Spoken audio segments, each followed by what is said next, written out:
o artista, ele normalmente ele é muito bagunçado. Ele é muito desorganizado. Não fala isso. Ela é desorganizada. A Luísa é artista, meu Deus. É artista. Mas ela tá ensinando a ser organizada, né, Luiz? Ele tá podando você, brincadeira. Fala isso não. Não fala isso não, brincadeira, Valéria, Luiz. brincadeira, Valéria. Escuta seu pai, pelo amor de Deus. Eu leio muito literatura brasileira. E eu incentivo demais, inclusive, a leitura. Tchau, filha. Com Deus. Fiz a piada com ela, foi embora. Brincadeira, gente. Douglas já tirou a filha dele do lugar. Chega de ouvir isso, filha.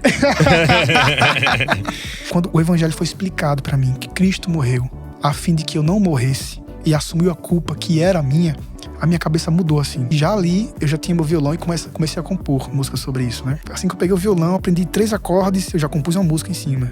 Foi nessa época, inclusive, que eu conheci também o trabalho de Jesus Cop. Inclusive, cara, meu Deus, me abençoou muito. Fala, galera! Jesus Cop, Douglas Gonçalves por aqui para mais um Jesus Cop podcast, essa mesa abençoada de comunhão, essa mesa aqui, cara, que eu tenho a honra de receber semanalmente partes diferentes do corpo de Cristo, expressões diferentes de quem é o nosso Senhor. Vários dons, vários ministérios sentam aqui e a gente tem a honra de ouvir um pouco do coração de cada pessoa, de como o Senhor tem se expressado em cada região, em cada parte, em cada dom. E hoje não vai ser diferente. Essa conversa que foi adiada, a gente já tinha marcado e o meu convidado ficou doente na data e não pôde estar aqui, mas hoje ele tá aqui e eu tenho certeza que vai ser demais. Então, eu já te adianto uma parada, pega esse link, cara. Sai mandando pra todo mundo aí que você lembrar durante essa conversa aqui. Deixa comentário aqui o que é que ministrou. Entra na conversa aí junto com a gente. E também, é claro, já te adianto, se inscreve no canal aí se você não é inscrito, pra você receber tudo que a gente tá produzindo. Tudo que a gente faz aqui tem um objetivo: deixar você mais parecido com Jesus. Então vamos embora pro podcast de hoje.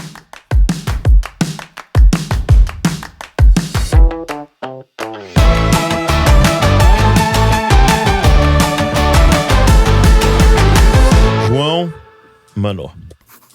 Aqui em São Paulo é João Mano. John Brother. John Brother. Cara, obrigado. Obrigado por você estar aqui. O que tinha acontecido a outra vez que a gente marcou? Cara, primeiramente, prazerzaço estar aqui, gente. Vocês não fazem ideia do prazer. Tô aqui todo desconcertado, não sei nem como é que cruza as pernas. Tô muito feliz. Da última vez que eu estive aqui em São Paulo, eu acho que teve tava em época de virose, eu acho. Marco teve, e aí eu também tive. E não sei se você falou que alguém também teve naquela época. Eu sei que teve assim. Não, uma galera aqui também tava aqui. Isso, então foi uma galera, assim. E a gente acabou tendo que remarcar. E acho que o Marco veio, né? Foi aquele dia que o Marco veio. Não, ele não veio. Ele não veio. Naquele dia ele chegou em João Pessoa quase desmaiando, pô. Meu Deus. Ele tava muito mal. Porque ia vir você e ele, né? Isso. Foi os dois. Isso. Meu Deus. Vim pra São Paulo pegar uma virose. Porque era um evento, né? Que vocês estavam, Sim. né? Tava toda a galera lá. Sim. Poxa, cara. A gente veio de galera. E aí pegou todo mundo. Exato. Pô, mas obrigado por você estar aqui. Até eu tava falando pro João que a Luísa tá aqui também acompanhando. Ela falou: o dia que o João vir, eu vou faltar na escola pra eu ir, porque ela acompanha muito lá. Ela falou que leu um livro inteiro ouvindo uma música. Caramba. Qual que era, Luísa? Não, qual que era a música? Eclesiastes. Caramba, você tem muito bom gosto, viu, Luísa? Primeiramente, parabéns. Porque é uma música que não é fácil de digerir. Ela é uma música um pouco densa e tal. O disco inteiro, né? O disco inteiro é bem denso. Então, se você passa da primeira, já é uma vitória. E se você ficou nela, uma vitória ainda maior, assim. Eclesiastes, meu amigo. Muito bom. Cara, esse disco tá demais, né? Esse disco tá incrível, assim. A sua discografia tem, assim, alguma... Você pensou em alguma construção assim ou vai acontecendo cada uma assim? Então, os 3 discos, eles têm... Fala o nome dos 3, eu até tenho aqui anotado, mas... O primeiro foi o Ecoar, o segundo Volver e o terceiro Etéreo. O primeiro disco, Ecoar, ele, em cada faixa dele, ele visa homenagear, trazer, em forma de música, a máxima de alguns dos teólogos que foram importantes para a história da igreja. Então, o Ecoar tem música para o Paul Washer, para o John Piper, para o Lutero, para o Martin Lloyd Jones, entendeu? Então, é um livro assim, é um livro teologicamente bem complexo, assim, né? Que traz a máxima de cada um. E é um livro que me orgulha muito. Um livro que nasceu lá antes do Coletivo Candeeiro. Marco estava ali, foi ele que me ajudou nesse disco, né? Ele que produziu junto com o Daguia, com o Daniel, e esse foi o nosso primeiro disco juntos, assim, o que seria ali o embrião do Candeeiro, né? Legal. Esse disco foi o laboratório primeiro, entendeu? A gente ia experimentando e tal. E posterior a ele veio os artistas chegando e a gente tentou repetir aquilo que a gente fez ali dentro do Ecoar. O segundo disco, o disco Volver, ele foi lançado no meio da pandemia. E é um disco também muito assim importante para mim, porque esteticamente ele é muito diferente do primeiro disco.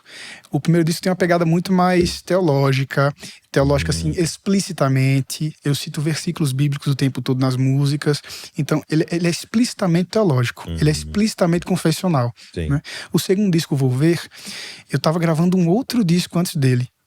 E aí a pandemia veio, né? Com a pandemia veio, e na metade desse segundo disco que eu tava gravando, eu falei, não dá para eu continuar esse disco e não marcar esse momento, porque a pandemia não tá sendo um evento qualquer, assim, né? Não é como se eu continuasse gravando como se nada tivesse acontecendo. Eu preciso parar, porque todo mundo parou, o mundo inteiro parou. E aí, na pandemia, eu comecei a compor Volver, depois de uma dor que eu senti, né? Tive uma crise muito forte, pessoal, assim, e eu acabei tendo tristeza e frustração com o âmbito musical, assim, sabe?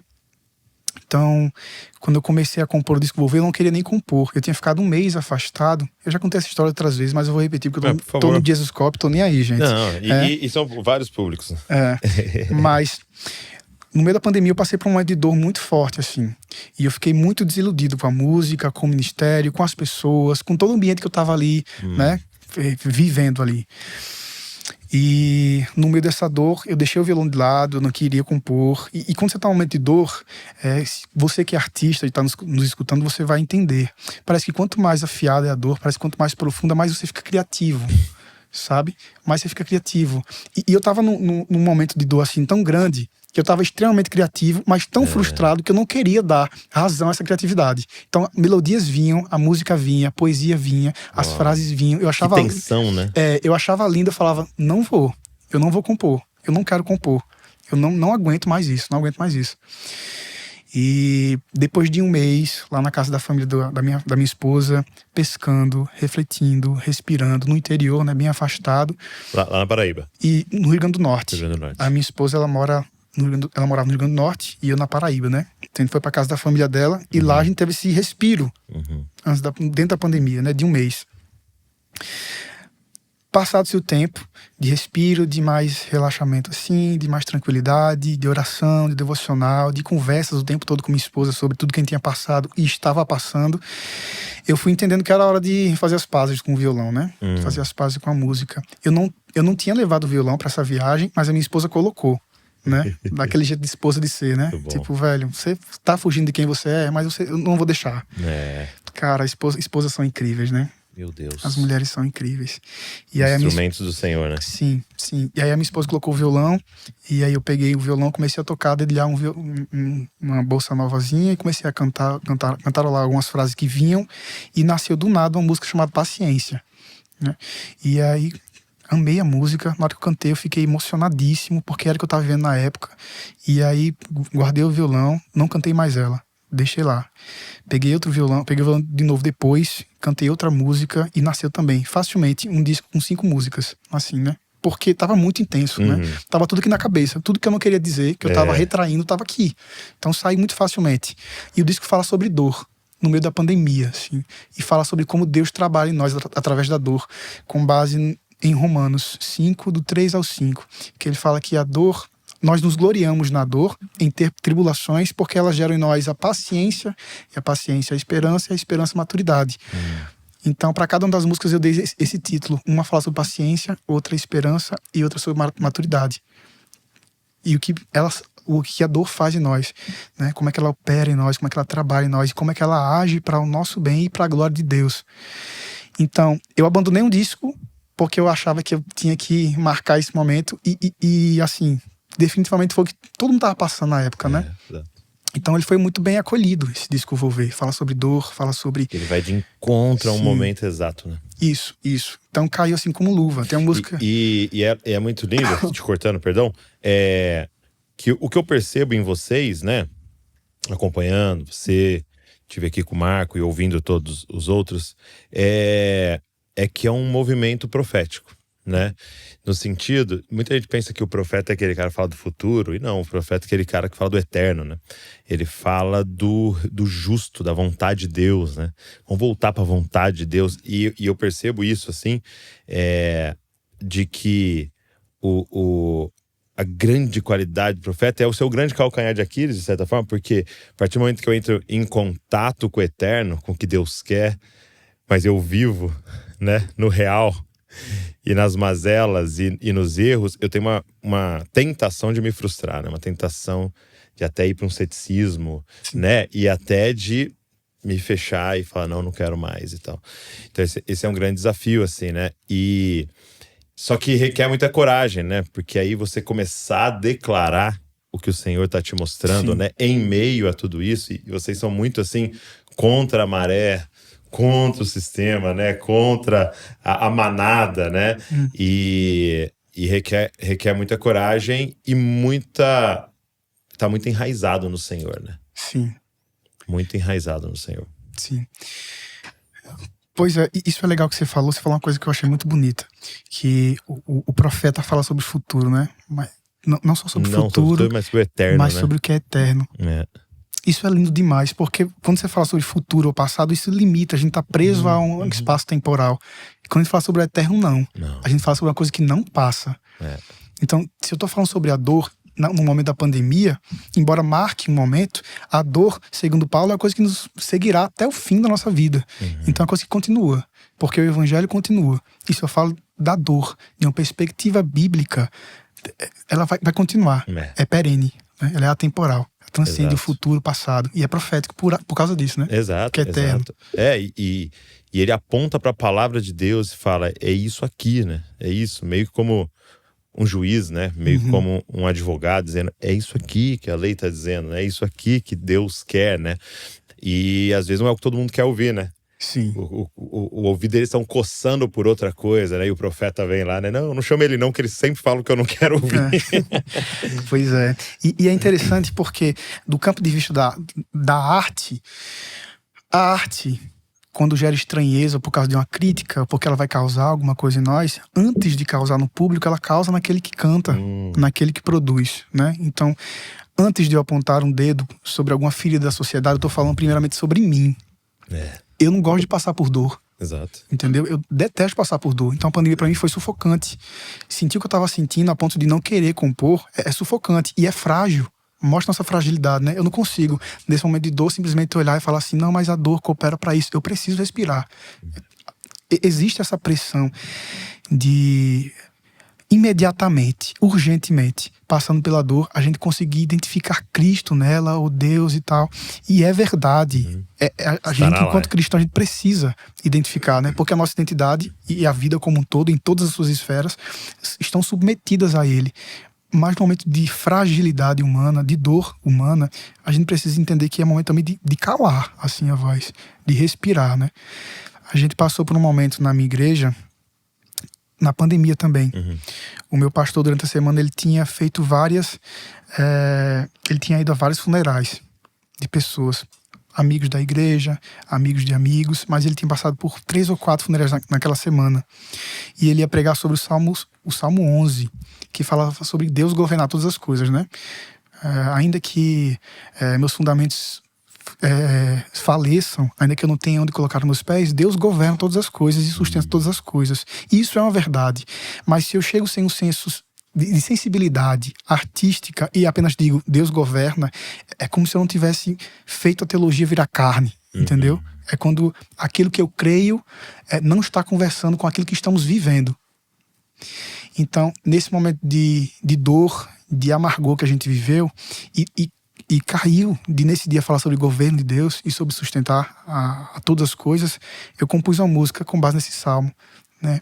E aí a música dizia: és tão maior, eu sei, mas ainda dói. És quem dá vida, eu sei, mas ainda dói. Sabe? Então, existe essa sensibilidade artística de saber passar a teologia, aquilo que a gente crê com o nosso coração, para aquilo que a gente vive. Porque é difícil você chegar a alguém e falar assim, ó, você perdeu seu filho? Calma, isso vai gerar em você paciência. Você não quer ser paciente. Você perdeu seu filho, isso vai lhe gerar maturidade. Você não quer ser maduro. Eu prefiro ser infantil e ter o meu filho. Isso vai gerar esperança. Eu prefiro ser desmotivado e ter o meu filho. Isso vai gerar testemunho. Eu não quero testemunho, eu quero meu filho.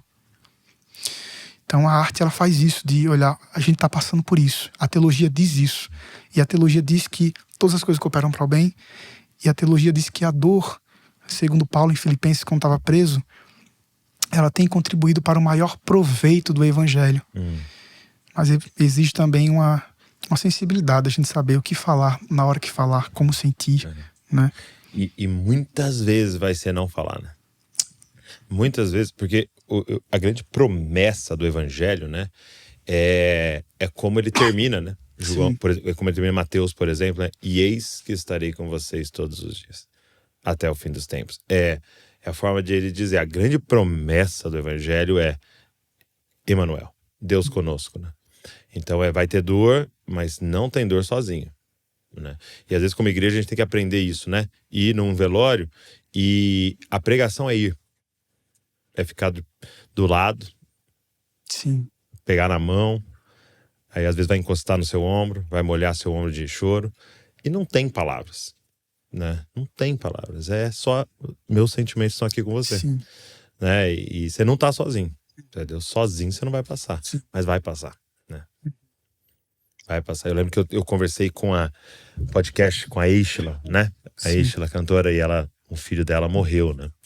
Eu perguntei isso pra ela. Você tendo passado, né? Como é que consola, como é que ajuda alguém, né? Passando por isso. Uma mãe perdendo um filho é uma das coisas mais terríveis, talvez, da humanidade, né? E ela falou isso, ela falou, cara, só tá ao lado. Às vezes a pessoa vem querendo falar, a pessoa nem lembra o que você falou. Sim. Naquele momento a pessoa tá... Ela nem não quer saber de versículo, ela não quer, ela quer ombro, quer carne, né? Igual você disse, muito bom. Pois muito bom. A morte é um absurdo pra vida. A morte é um absurdo pra vida. Não deveria coexistir. Deus não nos fez pra ser assim, né? Não era pra ser natural do homem morrer. Era pra ser natural do homem um relacionamento perene com Deus. E é a única certeza, né? Sim. Tipo assim, amanhã eu vou não sei aonde. Talvez. Não sei o quê. Talvez. Né? Agora, vamos morrer. É certeza. Sim. Né? E é a maior estranheza nossa. Doideira, porque é estranheza mesmo. É absurdo pra vida. A certeza do Éden não era a morte. Refletindo agora, né? Você falou isso e me veio à mente. A certeza do Éden não era a morte. A certeza do Éden era que na viração do dia, Deus iria descer e falar com o homem. Uau. Essa era a única certeza do Éden, não é? Esse era o único evento. Quando chegar perto do pôr do sol, Deus vai descer, a gente vai caminhar junto, a gente vai conversar. E eu vou falar, dê o nome àquele bicho ali de leão, aquele outro de onça. E essa vai ser a nossa conversa. E essa é a minha certeza da vida. Mas o pecado acaba com tudo isso. Inclusive com o nosso senso de beleza, né? O pôr do sol, que é um momento maravilhoso, é um evento maravilhoso para o homem naquela época. Hoje é um momento que traz um tipo de desconforto pra gente. O sol tá se pondo, a escuridão tá chegando agora. A gente vai ter que voltar pra casa, vamos dormir, amanhã é um dia. Várias pessoas eu já vi relatando, tipo, no pôr do sol, tem aquela queda. Dá uma baixa, né? Uma baixa emocional, sim. Eu senti muito isso. Uma saudade dele. Saudade misturada com nostalgia, quem sabe. Muito legal. Eu tô lendo um livro muito interessante, um livro em inglês chamado Living Fearless, Vivendo Sem Medo. E ele fala um negócio assim, muito simples, ele fala assim, a gente precisa aprender a confessar. E aí ele diz assim, confessar não é pedir perdão, confessar é falar a verdade, né? E aí ele vai desafiando no livro você a confessar para Deus. E o que é esse? É esse falar a verdade sobre a dor, sabe? Eu acho que a gente tá num momento muito de tentar fugir dela, só que não se foge dela, ela tá lá. Sim. Não se foge, ela tá lá, né? E aí você pegar aquilo e falar a verdade pra Deus. Senhor, eu tô com raiva do Senhor.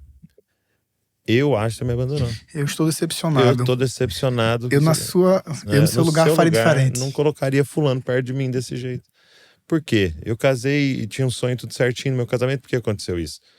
Poxa, criei meus filhos pra aquilo, por que eles estão assim? E tal, e eu acho que você falhou. Entendeu? Fala a verdade pra Deus. Não fica aleluia, te amo.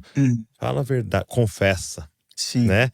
E Deus não tem problema em lidar com essa nossa realidade, né? Eu sou sempre muito abençoado de ver Jacó lutando com Deus. E ali era literal. Estamos falando de um cara que deu soco em Deus. Doideira. Um cara que talvez deu um mata-leão em Deus. Um cara que tentou acertar Deus, cara. E eu acho que a gente tem medo de lutar com Deus, né? De falar, pô, por que você me fez um pai que prefere meu irmão? Por que você me fez com uma mãe que me mimou e me fez um cara fraco? Sim. Por que deixou dar esse nome pra mim? Entendeu? E tem umas horas que a gente vai ter que lutar. E é ali, quando você joga real, né? Que Deus vem e fala, não, deixa eu te falar que é o meu sonho pra você, né? Seu nome pra mim não é esse. Pra mim, seu nome é esse aqui, ó. Israel.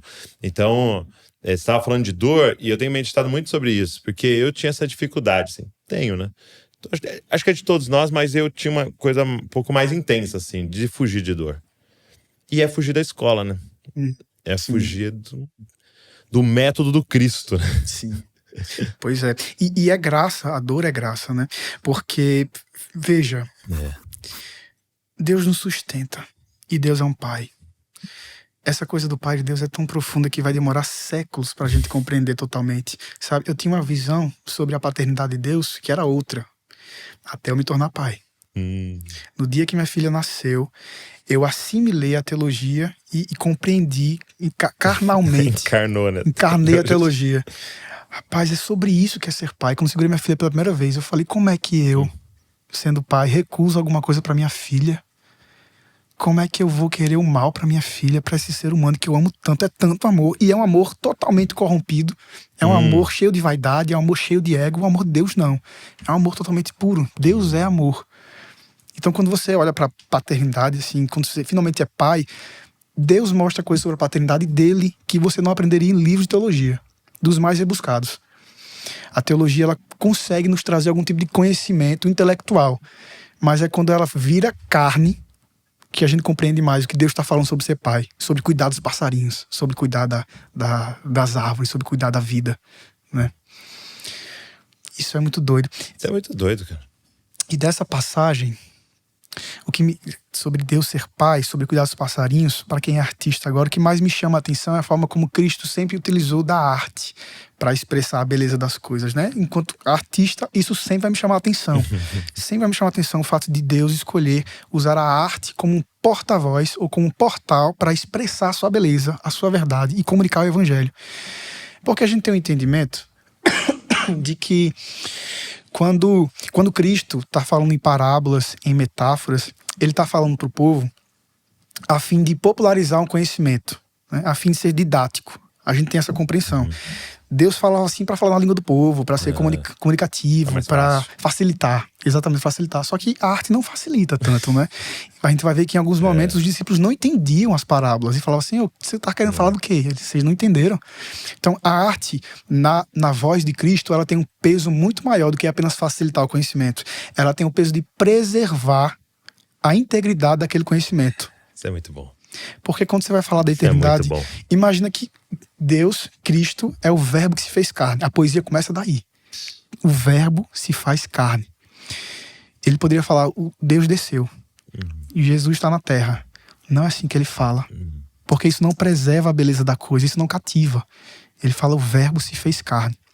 Ele poderia falar para o mundo, por exemplo, que o reino dos céus é mais belo e mais valioso que todas as coisas que existem na terra. Só que isso não é justo com o céu. Essa frase não é justa com a beleza, o poder e a glória que tem no céu. Então ele fala, o reino dos céus é semelhante a um tesouro que um homem encontrou e foi em casa, vendeu tudo o que tinha de mais valor e comprou o terreno onde esse tesouro estava.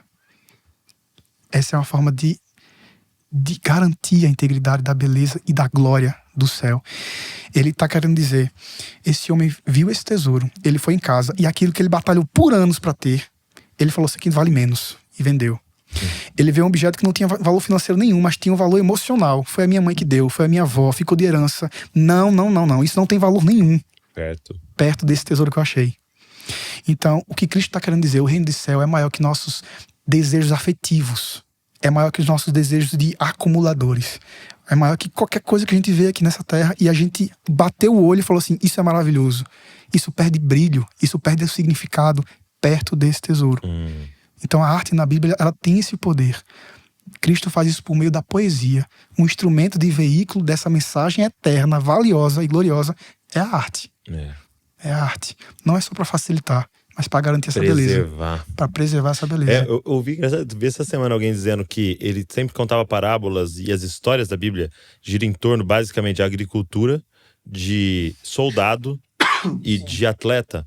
E se você for pensar, é o que vai ter em todas as nações, todos os povos, todas as culturas. Você vai ter agricultura, você vai ter exército e você vai ter atleta, né? E aí tem a ver com isso, né? De tipo deixar um texto eterno, né? Isso, deixar eterno. um texto preservado isso. Que você vai entender no Brasil em 2024, né? Isso.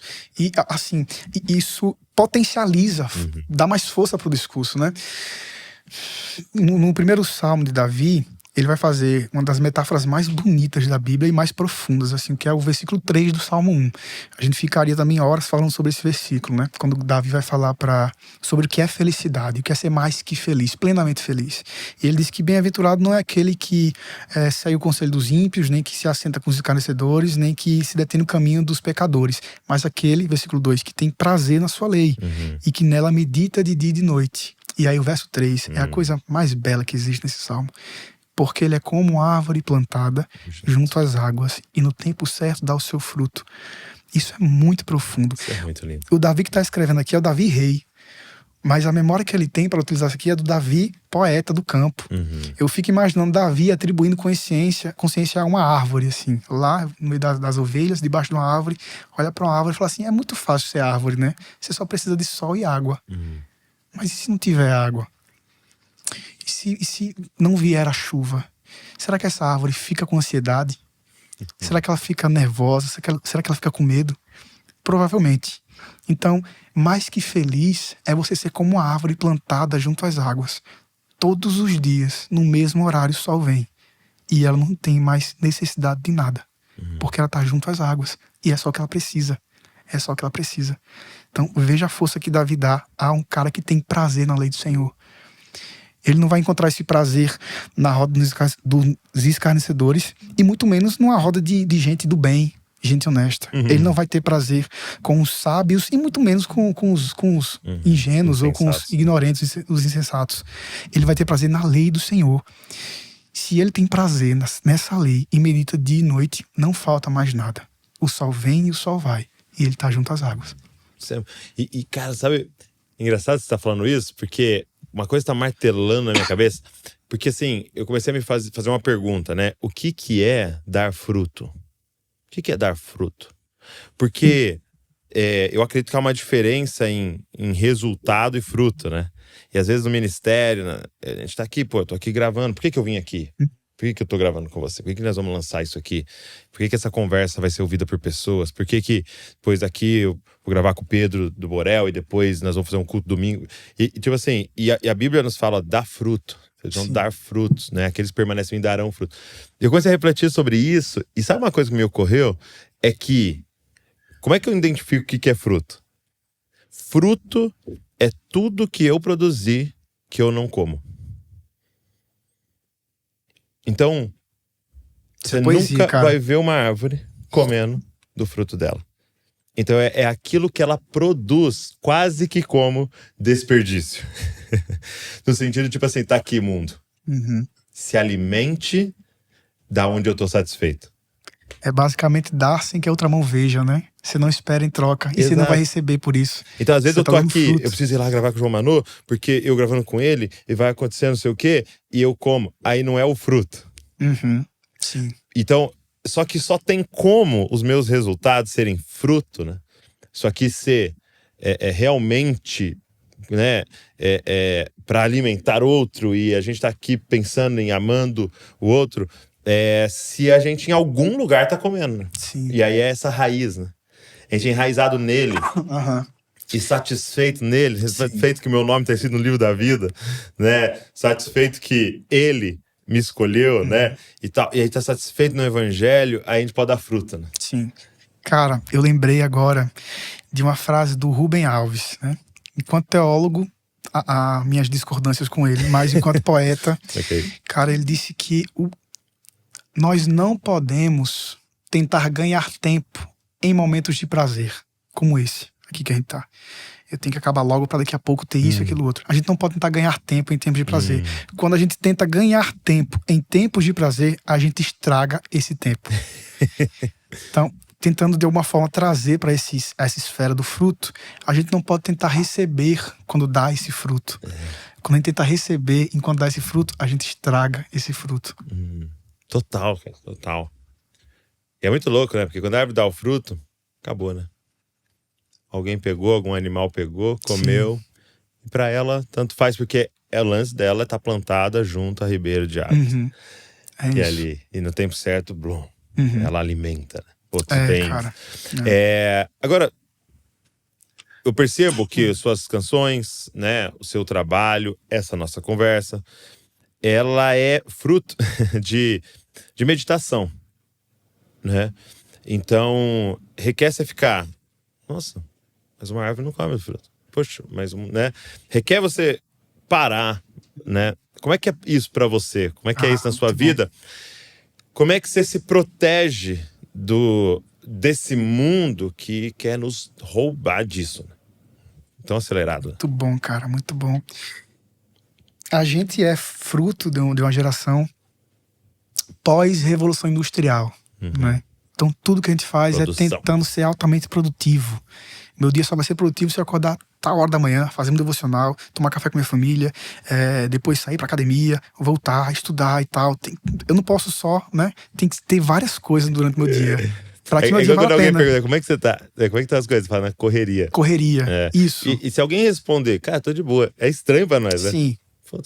Tô fazendo nada. Assim, é maluco porque parece que é o puxa-assunto do momento, né? Você chega, e aí, correria, né? Correria. Né? Tá todo mundo na correria, ninguém para. Tá todo mundo ficando maluco de ansiedade, de depressão, e ninguém para. Para o artista é fundamental parar. Para o artista é imprescindível parar. E é no momento de parar que a gente mais nos conhecemos, que a gente mais nos conhecemos, a gente conhece mais de Deus também e todas as coisas ao redor, né? A gente cresce aprendendo que mente vazia é a oficina do diabo. Né? E por isso a gente tenta preencher com várias coisas durante o dia. Vários... E acha que é versículo. Né? Exatamente. Acha que é versículo. A gente cresce com esse entendimento de que eu não posso deixar a mente vazia. Só que deixar sua mente vazia é justamente não dar a Deus o espaço que é dele. Né? Se a minha mente ela é cativa à palavra, a minha mente nunca, jamais estará vazia. Então, no momento que eu paro para não fazer nada e vou ter um momento de ócio ali, né, criativo, de ficar quietinho, é um momento em que eu estou deixando minha mente ainda mais à mercê do cuidado de Deus. Então, para o poeta isso é imprescindível. A poesia, ela flui de um momento solitário e de um momento de silêncio, assim. Obviamente, são coisas que a gente constrói durante a vida. Eu tô com minha filha vendo o pôr do sol e aí eu tive um insight de que Deus vinha todos os dias. Aproveitei para pregar o evangelho para ela. Ela tá com... Um ano e meio. Daqui a pouco eu tô com minha esposa em tal momento, daqui a pouco eu tô com não sei quem e tal, e tudo passou tão rápido. E quando eu paro esse momento para mastigar, eu não vou fazer uma música naquele momento. Eu vou apenas colocar no papel tudo aquilo que eu já vi, sabe? Durante esses dias, tudo aquilo que eu já aprendi, tudo aquilo que eu já conheci de Deus em tempos de leitura e tal. E é imprescindível esse momento assim pro poeta, pro artista. E isso inclusive foi um probleminha assim dentro da minha relação com minha esposa, né? No início. Eu acho que outros amigos artistas também já falaram sobre isso, já comentaram sobre Hortência, isso. Né? Hortência, isso. E aí tá lá eu, de 2 às 4, sentado numa cadeira olhando pro céu. E aí a minha esposa chega e fala, e aí amor, você não ia trabalhar? Eu tô trabalhando. Não, mas trabalhar assim é bom demais. Eu falei, não é, porque hoje eu não rendi nada, tá ligado? Então tipo, tem dias que eu paro ali 2 às 4 e pra mim é importante eu parar esse momento, mas não rendi nada. E tem dias que no meio de uma correria assim, a gente tá atrasado pra sair pra algum canto, eu falo, amor, dê licença que eu tive uma ideia aqui, eu preciso anotar rápido antes que, enfim, então a cabeça tá mil assim, antes que fuja. Exato. Mas, pois é. Difícil você não conseguir marcar o horário pra ter ideia, né? Exatamente, cara. Como é que você faz isso? Como é que você faz, E é cara? maluco, você fica ansioso, porque, tipo, eu já quis várias vezes, inclusive, sair do âmbito artístico pra qualquer outra coisa. Pra produção, né? Pra garantir que no final do mês cai ali o valor certo na minha conta, porque eu tô indo trabalhar de 12 às 5, ou de 8 às 8, sabe? Eu já quis várias vezes, porque você fica 10 dias ali, a sua função é compor, é escrever, é pensar, e você não pensa nada, não escreve nada, não vê nenhum tipo de inspiração, assim, é sufocante, sabe? Parece que Deus ele se fechou. O assim. céu tá de bronze. Exatamente. Então, enfim, causa muitos gatilhos. Mas, assim, né? mas aí você... Você teve já que em algum momento, tipo assim, ir criando uns critérios pra você, uns limites no sentido, por exemplo, do próprio celular, por exemplo. Vou dar um exemplo bem simples, assim. Pô, Douglas, eu deixo em outro cômodo lá. Sim. E tal. Eu tenho horário, tipo, só depois das eu pego. Você foi criando uns negocinhos pra você, assim? Ou pra você é bem de boa, assim? Porque tem gente que nunca entrou, vamos dizer assim, nessa parada. Então não precisou ficar criando critérios, né? Entendi. Tem gente que fica lutando o tempo inteiro. Assim, o artista, normalmente ele é muito bagunçado. Ele é muito desorganizado. Não fala isso. Não. Ela é desorganizada. A Luísa é artista, meu Deus. Artista. Mas ela tá ensinando a ser organizada, né, Luiz? Ele tá podando você, brincadeira. Fala isso não. Não fala isso não, brincadeira, Valéria, Luiz. brincadeira, Valéria. Escuta seu pai, pelo amor de Deus. É Valéria, né? A minha esposa Valéria. Sim. E a Luísa. Enfim, a gente é desorganizado, assim, né? Sim, então, a gente porque o pensamento dele, ele tá fazendo mais conexões do que o normal, né? Sim. Absolutamente sim. Então a gente cria, assim, algumas rotinas, né? Eu digo a gente de forma muito generalizada, porque nem todo mundo cria, na verdade. Tem artista que prefere que não tenha a mesma rotina, né? Mas eu tenho uma filha de 1 ano e meio, eu tenho uma outra que vai nascer. Rotina de sobrevivência. Exatamente. Eu tenho a minha igreja que eu sirvo, que eu tenho que estar lá o máximo que eu puder, porque eu viajo muito. Então, quando eu tô em casa, eu faço tudo para estar lá quinta, sexta, sábado, domingo, para poder servir e ajudá-los, né? Mas, então, por isso, eu criei esse mecanismo de sentar de manhã, estudar a manhã inteira, né? Ler bons livros que ativem a criatividade. E aí são livros teológicos, são poesia, são livros... e poesia, que eu falo, literatura brasileira, né? Eu leio muito literatura brasileira. E eu incentivo demais, inclusive, a leitura. Tchau, filha. Com Deus. Fiz a piada com ela, foi embora. Brincadeira, gente. Douglas já tirou a filha dele do lugar. Chega de ouvir isso, filha. Mas eu leio muito a literatura brasileira. Porque tem perspectivas ali que são muito preciosas, cara. Muito preciosas, porque elas revelam algo do coração da nossa época. A arte tem esse poder, né? Como a gente falou no começo, de registrar um momento e, ao mesmo tempo, eternizar esse momento. Então, quando eu vejo, por exemplo, a arte contemporânea, que para os cristãos é muito difícil de engolir, a arte contemporânea, na verdade a arte contemporânea ela é estranha porque nós somos pessoas estranhas, entendeu? Ela está falando sobre nós quando a gente vê a arte contemporânea e gera um estranhamento. Prazer, esse é você, né? Então, eu gosto de ler isso para ter essa perspectiva de como é que a sociedade vive hoje, como é que ela viveu antes, Sim. O que tem mudado assim, nossa mente, o que tem transformado a gente. Os ídolos deles, Isso. Eu estava numa exposição na Casa das Rosas, lá na Paulista, na Avenida Paulista, em novembro com minha esposa. E tava tendo uma apresentação muito legal lá e assim, era arte contemporânea. Se você chegar lá, você vai achar tudo feio. Não vai achar nada que você vai olhar e falar assim, cara, que coisa bonita. Não é. É mesmo. Não é. E são coisas que são assim, estão juntas, mas não precisam estar necessariamente juntas sempre. A arte, beleza. Às vezes tem arte e estranhamento. Às vezes tem arte e beleza. Às vezes tem beleza sem arte e às vezes é arte sem beleza. Então, tava nessa casa lá, na Casa das Rosas, e aí tinha umas pedras assim, colocadas em paralelos no chão e dentro de um quadrado gigante. E tava escrito lá selva de pedra, eu acho, uma coisa assim, né? E aí você chega lá e você começa a olhar, e por muito tempo, se você começar a aguçar a sua visão para entender do que ela tá falando, você vai entender que ela tá acusando algo em nós. Ela tá acusando algo em nós. Você fala, caramba, olha só, é só pedra no chão. É só pedra no chão. Não tem valor nenhum.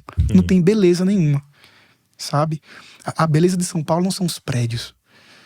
Tem uma coisa que falta aqui entre essas pedras que faria com que ela tivesse mais beleza. É vida. É vida acontecendo. É gente. É gente andando de um lado pro outro. É comunhão. É relacionamento. E gente diferente. Isso. De tudo que é tipo de gente, assim. No outro lado tinha um quadro com ar-condicionado de carro. Era uma parede só de ar-condicionado de carro, assim. E eu acho que estava escrito lá, respiração, algo assim, sabe? Uau, e que estranheza que gera, né? Estranheza, é uma crítica. E que mensagem. A cidade que mais quer respirar é a que mais está produzindo também lixo, né? Eu vi no Instagram uma vez... O ar que ele mais respira, que sai daquela... Exatamente. Aquele buraco. Exatamente. Eu vi uma vez também no Instagram, arte contemporânea também, um vestido de casamento todo formado por folhas de divórcio assinada. Tá entendendo? Uhum. E como você disse, não necessariamente é bonito. Não é bonito. Não é agradável. É verdadeiro. Isso, ela revela uma coisa. Ela revela que a nossa geração pensa casamento e divórcio andam lado a lado. Sabe? Eu posso formar meu casamento em cima de folhas de divórcio facilmente. Sabe? Porque só que isso é tão absurdo quanto a morte na vida. É tão absurdo quanto a morte na vida. Então, é estranho. É bonito? Não é bonito, mas é arte. Ela tá apontando um estranhamento que é coletivo. Um estranhamento que existe hoje, sabe? E pra gente é muito difícil identificar que nós somos pessoas estranhas. E a gente olha, então, com bons olhos pra arte antiga. E a gente não quer ficar incomodado, né? Isso. Uma vez eu tava ouvindo, alguém me mandou uma mensagem do pastor Paulo Borges Jr., e aí era uma mensagem pra homens, né? Ele tava num evento de homens. Sim. E eu coloquei no carro, então tava só no áudio, né? Eu não vi o vídeo. Não tava vendo o vídeo, né? E aí, começou a pregar e tal. E assim, aí ele pegou o microfone pra pregar, cara, fez um barulhão. Fez um barulho parecia um barulho meio de curto-circuito, assim, de bzzz, né? Alto, assim, né? Aí começou a falar, passou um tempo, assim, falei, caramba, uma coisa quebrada, né? Aí ele falou, gente, tranquilo, os irmãos estão vendo lá pra arrumar e tal. Cara, cada, sei lá, 10 segundos, 15 segundos, tá? E aí ele falando, e você suportando aquele negócio, aí só que como alguém muito que ele tinha me mandado falar que era muito bom, eu suportando, né? Fosse qualquer outra situação, eu tinha desligado, né? Sim. E passou, sei lá, cara, uns 7 minutos, sabe? Aquele tal. E aí depois de um tempo ele falou, esse barulho é o que eu mandei pôr. Porque esse é o período que uma mulher é espancada no Brasil. Tipo assim, esse é o período de tempo que uma mulher é espancada no Brasil. E a gente tem que sair daqui incomodado e tal. Então assim, é isso. Cara, é bonito? Isso. Não, isso é feio. Um barulho no meio de uma palestra, incomoda. Gera estranheza. Mas é isso, né, que você tá falando, né? Sim. Tipo, essa é a mensagem. Exatamente. E essa é a mensagem, olha só, agora eu vou fazer um paralelo com a cruz. A cruz é uma obra de arte pra gente hoje, mas não é bonito. Isaías 53 vai dizer que não havia beleza ali. E nem era cheio de glória ou majestade. A gente não queria ver, a gente não quer ver a cruz. Cristo não estava ali de roupa, ele estava totalmente nu. É escandalosa, é absurda, é uma arte totalmente, assim, grossa. É grossa, sabe? Ela realmente não respeita. Indigesta. Aquela arte não respeita quem está apreciando, mas é uma arte. Porque para além do que eu posso ver explicitamente, implicitamente, tem um significado gigantesco. Em Cristo, todos nós fomos redimidos. Em Cristo, todos nós fomos restaurados e tivemos nossos corpos limpos, tivemos nossa vida renovada e vida em abundante. Quem faz isso, também numa obra polêmica, é o Ducan. Quando ele faz aquele mictório, que ele coloca o mictório em exposição, século passado, século XIX, não lembro agora. Mas é um mictório em exposição que ele chama de arte e fala, o nome dessa arte é fonte. É fonte. E aí o pessoal entrando para analisar as artes, que chega lá um mictório em exposição. E aquilo briga com todo o conceito que a gente tinha de arte. E arte não é uma coisa bela, não. A arte não deveria ter significado. Arte do can, não. Aí vocês, o que vocês são? Vocês tornaram a nossa arte utilitária. Tá ligado? Então, é estranho para um povo estranho. Entendeu? É a arte do tempo. Então é por isso que eu leio muito livro de literatura brasileira. É por isso que eu vejo a arte do nosso tempo. Porque revela o nosso tempo. Tá ligado? E te inspira e te ativa nessa criatividade e para dar respostas para perguntas que estão sendo feitas. Sim. Assim, o ser humano, por graça comum, é um termo da nossa teologia reformada, por graça comum, ele tem atributos que Deus concede. Né? No Salmo 68 diz que Deus distribuiu dons entre todos os seres humanos, inclusive entre os ímpios, para poder habitar entre eles. Olha que forte que isso é. Então, todas as pessoas têm dons criativos, têm competência criativa, né? Só que uma pessoa que está distante de Deus jamais conseguirá dar a resposta certa. Sabe? Porque A ela pode até levantar perguntas. Ela pode chegar bem perto. Ela pode triscar a superfície. Mas jamais ela vai se aprofundar e dar a resposta completa. Não. Sabe? Muito bom, muito bom. Aí o etéreo, cara, eu já percebi, porque você tá falando de um sobre o sofrimento, Sim. né? E sobre a dor daquele momento da pandemia. Mas o etéreo, eu já achei ele bem mais... Não sei se a palavra seria alegre, né? Sim. Mas nos seus ritmos, na sua... né, você coloca ali, ele é um som cheio, né? Cheio de instrumentos e cheio de... como é que foi a ideia depois do etéreo? Então, o disco etéreo, isso é muito comum na música brasileira, né? Já para, assim, introduzir esse assunto. Todas as músicas precisam ser muito parecidas em gênero com a outra, né? Entendi. Se você vai ouvir um disco folk, ele é inteiro. Se você vai ouvir um disco MPB, do meio gospel, o que, enfim, quase não existe, ele inteiro é assim. As músicas se parecem muito. Na música brasileira, não tem essa... Ele não se detém a isso, o músico popular brasileiro, né? Se você for ouvir, por exemplo... Eu abri a lista aqui, ó. Abre aí. Gilberto Gil, se você for ouvir o Gilberto Gil, por exemplo, ele tem uma música que é reggae, aí a outra é uma bossa nova, aí a outra já é maracatu, aí outra... Então tem essa miscelânea, assim, essa mistura toda. Porque é a cara do Brasil. O brasileiro, ele é misturado, entendeu? Entendi. Inclusive, o Coxa de Retalhos, que é um disco também do Candeeiro, que a gente lançou. Maravilhoso. Muito misturado, né? Você pode olhar ali e falar assim, caramba, esse disco não tem identidade. Tem. A identidade dele é ser brasileiro. E brasileiro é misturado. Sim. Entendeu? Então, e eu tenho até observado, eu tenho ido às vezes, em alguns momentos, em outras nações e tal, e tido clareza disso, que esse é o nosso dom. Sim. Né? É muito comum em outras nações, por exemplo, você tem uma igreja que frequenta praticamente só negros, uma igreja que frequenta só brancos, Sim. uma igreja de latino, uma igreja de orientais. Sim. Não existe no Brasil assim, né? Raridade você entrar numa igreja. Isso. É tudo misturado. A maioria de nós tem essa cor aqui. Isso. Porque algum avô nosso era um negro e alguma avó nossa, uma descendente alemã, e foi misturando. Talvez por isso também tenha tanta briga cultural, né? Porque a gente é muito diferente também. É misturado e diferente demais um do outro. Então talvez tenha uma briga cultural por causa disso também na igreja. Mas enfim, aí esse terceiro disco, ele é diferente do Vou Ver, que é diferente do Ecoar. Porque também é característica da música brasileira, né? Sim. Os músicos brasileiros, Lenine, Chico César, o Gilberto Gil, o Djavan, tá sempre tentando trazer um disco diferente do outro, né? Não fica preso nesse modus operandi que ele mesmo criou. Então o terceiro disco ele tem mais essa vibe, o disco etéreo, né? Muito bom. Ser distanciado, Vou Ver. E aí a palavra etéreo, ela surgiu para mim enquanto eu lia um livro sobre arte, que citava o Shakespeare, né? Que falava que os olhos do artista resvelam sobre o céu e a terra de um lado para o outro e buscam no etéreo nada uma morada e um nome. E aí eu fui procurar o que significava etéreo. E etéreo significa, ao mesmo tempo, uma coisa efêmera e passageira. Significa também uma coisa sublime e elevada. Então, tipo, como é que pode uma palavra conter coisas antagônicas assim, né? Então, essa palavra me fez pensar e criar o conceito do disco. Eu vou falar sobre coisas que são efêmeras, mas que também são sublimes. Então, tem uma música, inclusive, que pra mim é a música que mais significa o disco, assim, né?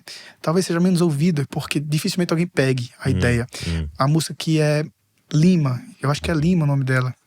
Fala sobre mãe, né? É uma música pra minha mãe, que eu fiz pra minha mãe. Ah, é?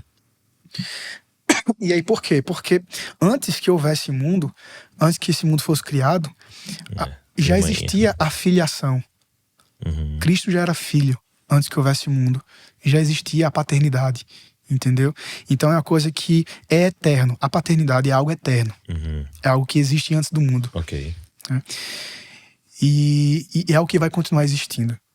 Então eu peguei essa ideia e coloquei pra homenagear minha mãe. Muito bom. Né? A minha mãe, o ofício dela de ser mãe é efêmero, é comum. A gente vê com muita facilidade, mas também é um ofício sublime. Entendeu? Entendi. Como consegue estar nesses dois âmbitos, né? Isso. E aí casa com o nome etéreo, né? Então o disco inteiro ele fala sobre... Eu gosto muito Rei da Cocada Preta. Que da hora. É que da hora. É muito boa, escute, gente. O Rei da Cocada Preta. O Rei da Cocada Preta. Muito legal. A Luísa também ouve muito o Rei da Cocada Preta. Pois é. E o disco fica nessa, né? De alguém que está entre o efêmero e o sublime. Então, alguém que o perdão é algo que existe eternamente, né? E é algo também que a gente vê como nada no dia a dia. O perdão, perdoar é fraco hoje em dia, né? Você perdoar, não vou deixar fácil assim, não vou deixar barato perdoar. Só que perdoar não é deixar barato e nem é fácil. Né? Perdoar exige muita força, exige muita sobriedade, exige muita maturidade. Então é algo que é efêmero para a nossa sociedade, mas é algo sublime. A gente tem um perdão garantido em Cristo de uma vez por todas. Eterno. Suficiente. Muito bom, muito bom. No Cogerretário você participa? Sim. Você participa daquele momento que é uma conversa? Não, falando sobre arte? Do prosa, né? É o Marco da Guia. Maravilhoso. Prosa. Eu ouvi várias vezes, véio. Deus é um arteiro. Deus é arteiro. Da Guia. É muito bom também.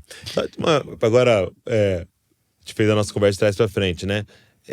Como é que é a sua história? Você nasce num lar já de pais cristãos e é guiado ali desde criança, ou você tem um encontro depois?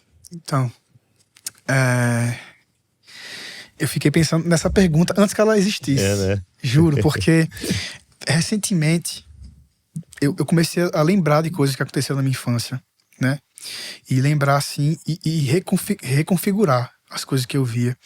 Então, eu sempre dizia nos podcasts que eu participava, então agora eu tô me corrigindo, que eu cresci num lar cristão, né? Lar cristão e tal, inteira, o que é verdade. Os meus pais, eles se denominavam cristãos desde muito cedo. Mas o meu pai, acho que até os meus 12 anos de idade, ele era viciado em bebida e em jogos, né? Ele era viciado em jogos. Então eu tenho uma lembrança de ir buscá-lo, sabe? Desses lugares. Era perto da minha casa. Eu cresci no interior, na cidade chamada Jacaraú. Tem 14 mil habitantes, bem pequenininho. É mesmo? É na Paraíba. Na Paraíba. E aí minha mãe falava assim, vá buscar seu pai e não volte enquanto ele não vier com você. Isso você com menos de 12? Eu devia ter 8 anos nessa época. Já perto do 12, meu pai não estava jogando mais, né? Mas no 8 anos eu tenho essa lembrança. E jogo era baralho? Era baralho, enfim. O que acontecia no bar, assim, né? Exato, aqueles joguinhos que tem. E aí eu lembro de uma vez de várias vezes que eu fui buscar meu pai, e aí ele falava assim, não, quando acabar essa a gente vai. Só que eu, pequeno, não sabia quando é que acabava a coisa, né? Então a coisa acabava e continuava, e continuava, e continuava. E aí eu tenho várias memórias de deitar assim debaixo da mesa, enquanto o pessoal joga aqui ao redor, e acordar levando chute, né? Acordar levando chute de alguém. Caramba, perdi. E aí, numa expressão, truque, numa expressão, dava um chute assim em mim. Então eu cresci nesse lar, assim, meio caótico, sabe? E desde assim, dessa parte da minha infância, eu já tinha algumas responsabilidades que não deveria ter tido. Como, por exemplo, separar brigas dos meus pais, né? Que tinha com muita frequência também, por causa de jogo e por causa de bebida. Enfim, corrigindo agora, tudo corrigido. Sim. Já abri o coração. É uma parte que me machuca, né? Uma parte que machuca. Sim. E aí, conforme foi chegando nos 11, 12 anos, meu pai começou a voltar para a igreja, né? E foi deixando de beber e tal, por causa de um episódio. E isso é muito legal, cara. Esse episódio, ele é muito especial pra mim, assim. Principalmente depois que eu virei pai, sabe? Porque quando você é pai, você fica com essa coisa na cabeça de como é que você faz mal pro seu filho? Como é que você permite que algo lhe faça mal? Minha filha esses dias fez uma cara de medo, de pânico, assim, diante de alguma coisa. E aquilo me quebrou. Eu fiquei, por que eu não evitei essa cara de pânico, sabe? E ela vai ter outras caras assim, sabe? Mas isso quebra um pai. Sim. E aí eu lembro que meu pai trabalhava viajando, né? Ele fazia viagens pra cidade capital e tal. Levava passageiros. E aí numa dessas viagens, ele fez uma viagem muito boa, muito boa. E ele deveria ter voltado com muito dinheiro. Só que antes de chegar em casa, ele foi pra esse bar. E ele gastou tudo que ele tinha.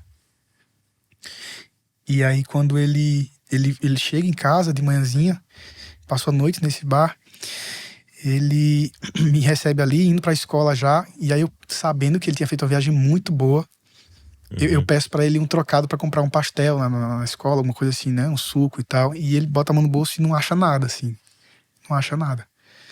Aí ele fala que aquilo foi o gatilho, assim, pra ele, não, velho, hoje... Chega. E isso é doido, porque isso impactou minha vida assim até hoje. Eu não consigo chegar nos meus pais e pedir dinheiro, por exemplo. Eu não consigo precisar deles, sabe? Porque a minha infância eu tenho a sensação de que eu não podia precisar, porque eles precisavam mais. Havia uma mensagem ali, né? Tinha essa coisa assim.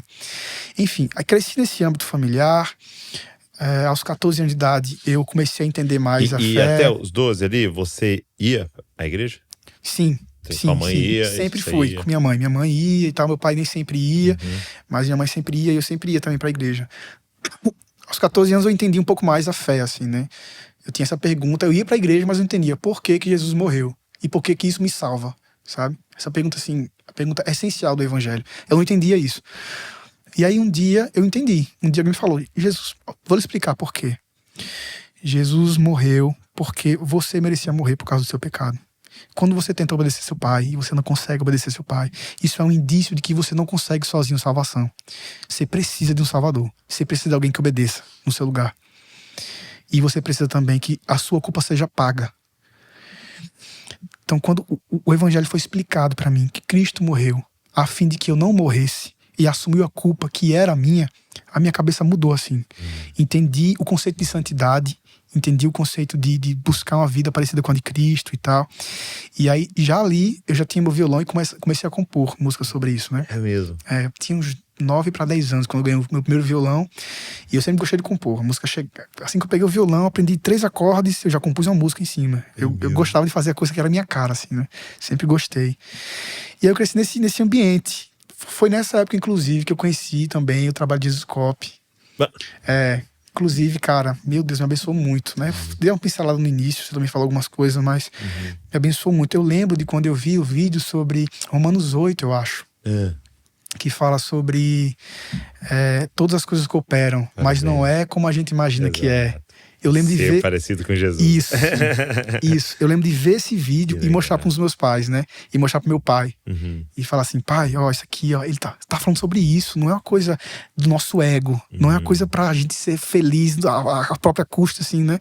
É pra gente ser parecido com Cristo e ser feliz. Que legal, é uma coisa que vem depois disso, né? De ser parecido com Cristo, assim. É uma coisa que tá ligado ali.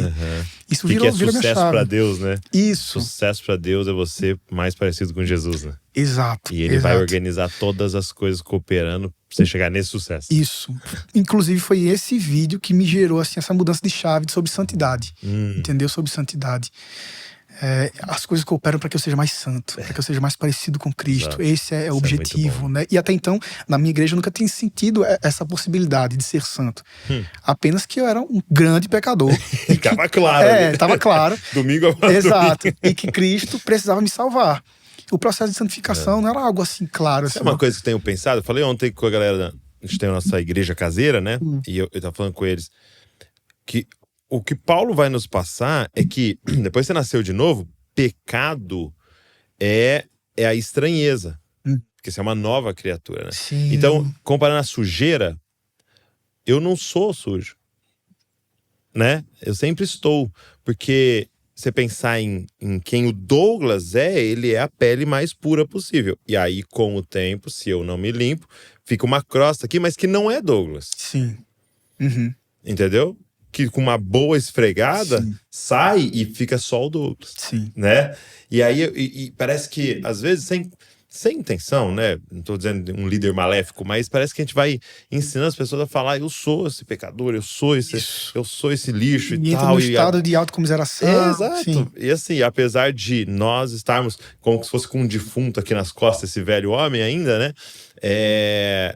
Não somos mais, né? Sim. Ele convida a gente a ser chamado de santo, né? Isso. A verdade do evangelho é que a gente não é mais como nós éramos. A gente é quem Cristo nos tornou, né? E a gente tornou isso. Pureza, santidade. Eu fiquei pensando assim, ó. O que eu posso fazer? Porque tem vários eu sou que são mentirosos, né? Como eu tô dizendo aqui, eu sou um lixo e tal. Não. Se você nasceu de novo, não é mais. Entendeu? Você pode ter tido um comportamento. Então, como é que eu identifico? O que eu posso falar eu sou? É aquilo que eu enxergo em Cristo. Então eu posso fazer, eu sou um burro. Cristo é burro? Não. Então você não tem como falar isso de você. Você nasceu de novo e agora você é um com ele. O mesmo espírito que habitava nele está em você. Eu sou um fracassado. Cristo é um fracassado? Não. Então você não tem como falar isso de você. É a coisa da coparticipação, né? Coparticipação, cara. É isso mesmo. Cara, que demais. E aí, pô, não sabia, que legal. Você tá com quantos anos, João? Tenho 25. 25. O Jesus Cop tem 12 anos. Isso. Então você tinha 13, né? Foi exatamente naquele momento. Exatamente. Eu tô velho, cara. O cara falou com 14 anos, eu vi um vídeo de Jesus Cop. Falei, nossa. Cara, mas que maluco isso, né? Porque esse ciclo de eu ter sido abençoado por você sim, e de alguma forma minha filha, influenciar beneficamente a sua filha, né? E a minha vida. Poxa, eu sou muito abençoado. Que legal. Músicas, cara, que demais. Então, desde ali a música estava muito presente na sua vida. E você chegou a estudar música e tal? Ou essa foi uma parte autodidata na sua vida? Sim, sempre fui muito autodidata, né? Sempre aprendi muito sozinho e tal. E sempre que eu via alguém que tocava mais, eu chegava e perguntava: e aí, como é que tu faz isso, hein? Que eu achei, não sei nem que acorde é esse. Aí a pessoa me explicava. Eu sempre fui muito assim. Eu gosto muito de ouvir, muito de ouvir mesmo. Eu tá falando tanto aqui, pra quem me conhece, talvez já tá estranheza, mas eu me esforço. Mas eu gosto de ouvir, cara. Eu vim conversando com o Renato ali, e o Renato ia falando o tempo inteiro, o caminho inteiro, acrescentava alguma coisa, mas eu tava amando ouvir a história dele, assim, gostava de ouvir. Então, eu sempre gostei de ouvir pessoas mais velhas, pessoas mais sábias, pessoas que sabiam mais. Então, no violão pra mim foi assim. Eu aprendi porque eu via quem sabia mais. Eu ouvia sempre quem sabia mais. Eu pensava em estudar, só que ao mesmo tempo esse senso de responsabilidade que eu sempre tive, de eu preciso ser o responsável da família. Eu não posso, do nada, me aventurar em música. Ok. Entendeu? Então, quando eu fui ficando mais velho, eu pensei em ser contador, eu pensei em ser professor, em qualquer outra coisa que trouxesse uma garantia, assim, mais facilmente, entendeu? Pra poder ser o responsável. Sabe? Sempre cresci com isso. E meu sonho maior não é a música, não é viver de música. O meu sonho maior sempre foi ser pai. Sempre foi ser marido, assim, de coração. Quando eu conheci minha esposa, eu tinha 15 anos e ela tinha 16. E eu falei, velho, vou casar com você. E ela, tá massa. E eu quero ser assim mesmo. Tamo junto. E ela tinha isso de, eu quero que o meu primeiro namorado seja o cara que eu vou casar com ele. Ela tinha isso, assim. Os líderes dela ensinaram ela assim, né? E aí, esse era o meu sonho. Era ter uma família. Eu não conseguia sonhar em ter família se eu sonhasse em ser músico na minha cabeça, na minha concepção. Então eu busquei, velho, vou na coisa que me garanta um salário, que me garanta um sustento. A música aconteceu de forma muito ao acaso, assim, pra mim. Quando eu fui cantar pela primeira vez no congresso da minha igreja, primeira vez que eu fui cantar uma música minha, autoral, pra todo mundo ouvir, e foi nesse congresso que o Marco Teles estava. Quantos anos você tinha? Foi em 2017, eu tinha o quê? 18 pra 19. É mesmo? 18 pra 19. Você deixou escondidão ali um tempão. Sim. Na minha igreja eu não cantava música minha, na minha igreja não, enfim. Aí eu fui cantar nesse congresso, uma música minha autoral. Mas por você decidiu esconder? Ou também, não tinha assim, espaço? No canto da igreja, porque eu não tinha espaço. Porque eu não olhava a igreja como um trabalho, né? Vou cantar na minha igreja porque Deus me fez cantor. Deus me fez tocador de violão, enfim. Mas não tinha esse espaço. Aí eu fui cantar finalmente no congresso e o Marco tava lá. Ele não tava nesse dia, mas um amigo filmou e mandou pra ele esse vídeo. Falou, Marco, tu não gosta de escutar música nova, composição? Olha esse garoto aqui da minha igreja que tá cantando e tal. Aí ele, na mesma, foi falar comigo. E Marco não era conhecido no Brasil, apenas ali na João Pessoa, interior, regiões ali mais perto, né? Mas pra mim ele era uma referência, assim, né? Era um guri, e ele já era cara mais velho, 10 anos de estrada. Aí quando ele chegou pra falar comigo, eu fiquei todo bobo, velho. Ele falou, ei, cara, vi sua música, que música linda, não sei o que e tal. Aí o da Guia já veio falar comigo também. Mano, deixa eu tocar no teu disco. E eu, disco? Tipo, disco, eu quero ter uma família, parceiro, eu quero... Sustentar? Disco. Não, isso não passava pela minha cabeça. Também por causa da cidade, né? Morava no interior e tal. Não tinha essa mentalidade. Aí o Marco, ele me discipulou, né? Nesse processo todo. Ele me trouxe pra casa, assim. Foi um pai, assim. Foi um cara incrível pra mim. E eu convivi com ele, morei com ele um bom tempo. Na casa dele, com a esposa, com os filhos dele, João Teres e Theo. A gente desenvolveu, assim, uma amizade... assim, visceral, pô. Marco é meu melhor amigo, e eu, da Gui, Daniel, a gente é tudo assim unido, né, com ele, assim, a gente vive juntos. Os filhos dele, quando me vê, pula de alegria e tal, é muito da hora, é muito da hora. Então, um cara que era uma inspiração, se tornou um baita amigo, se tornou um discipulador, assim, se tornou um mestre pra mim, e me levou pro campo da música, contra a minha vontade, né, ele levou pra gravar, vamos gravar aqui, eu consigo quem pague, e é muito caro gravar música, né? E ele, mas eu consigo quem paga aqui, eu tenho um amigo ali, eu tenho outro aqui, fizeram uma vaquinha e pagaram a minha primeira música, e lançou. E aí quando lançou a música eu fiquei, meu Deus, que doideira e tal, e a galera curtindo pra caramba, e eu, cara, que loucura, curtindo pra caramba, tipo 3 pessoas, minha mãe e alguém, tá ligado? Minha esposa. Exato. Mas aí foi, meio que contra a minha vontade, né? E quando eu falo sobre isso, eu gosto de salientar isso, que no ministério, quando você muito força, para aparecer, ou muito força para ser, na verdade você não é. Parece que no ministério, quanto mais você corre, mais Deus vai de encontro, né? O Martin Lloyd Jones fala sobre isso. Ele disse, se você nasceu para um ministério, seja ele para cantar ou para pregar, você pode correr o tanto que você puder. Ele vai te achar. Mas ele vai te achar. Aí comigo foi bem assim. Eu evitei mesmo. É como quando aquele profeta chega para Paulo, né? E amarra as mãos dele e fala, ó, quem tá amarrado por esse cinto aqui vai para Roma, vai sofrer muito e tal. E eu vi alguém dizendo isso, né? Isso é ministério, né? Essas algemas invisíveis, né? Sim. Do Senhor em nós. De tipo, cara, eu vou mesmo. Sim. Entendeu? E você pode até dizer, vai ter muito sofrimento. Tá, mas eu vou, porque eu nasci pra isso aí, né? Sim, exato. Que demais, cara. E eu gosto muito de ouvir essas histórias, porque assim, esse cara que filmou e pegou o vídeo e mandou pro Marcos, né? Eu acho lindo essas pontes que Deus faz, entendeu? Dessas pessoas que tem uma direção do Senhor ali, cara, vou gravar isso aqui, pô, vou mandar pro Marcos, tal. Eu vou falar, ó, dá uma olhada aí nesse menino, entendeu? E que muda a história, né, cara? Sim. Esses momentos, assim, que mudam a história, eu acho isso tão lindo, de a gente ter essa noção, né? Às vezes o Senhor tá te guiando a fazer uma coisa simples, né?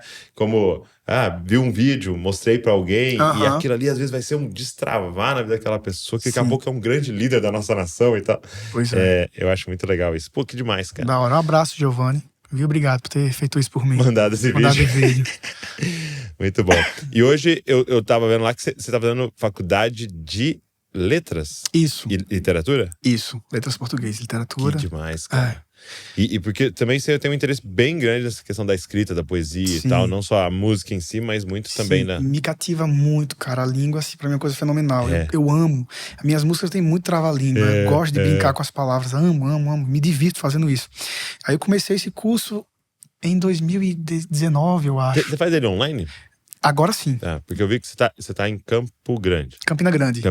Isso, na Paraíba. A faculdade... A faculdade é lá?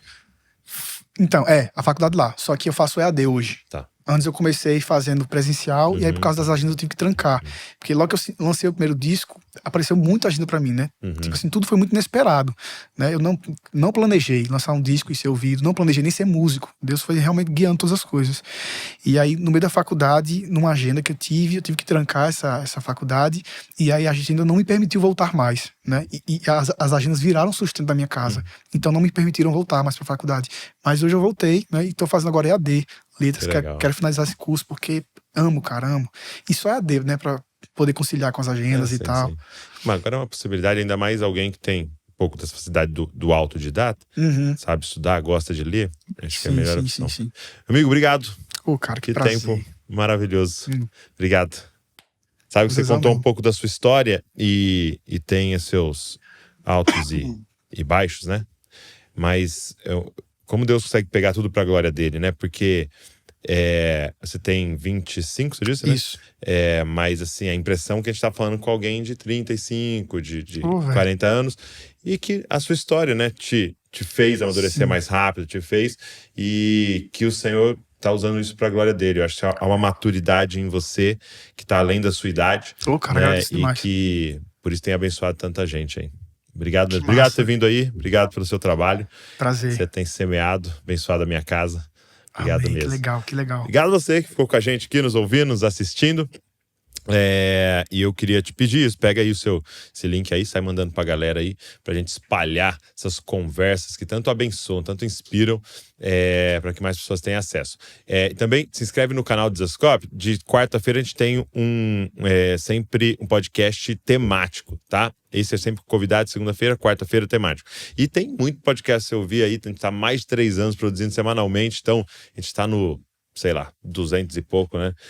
Então dá uma olhada aí em tudo que você tem pra assistir, porque tudo tem um objetivo aqui, te deixar mais parecido com Jesus. Deus abençoe você e não se esqueça, você é uma cópia de Jesus. Valeu!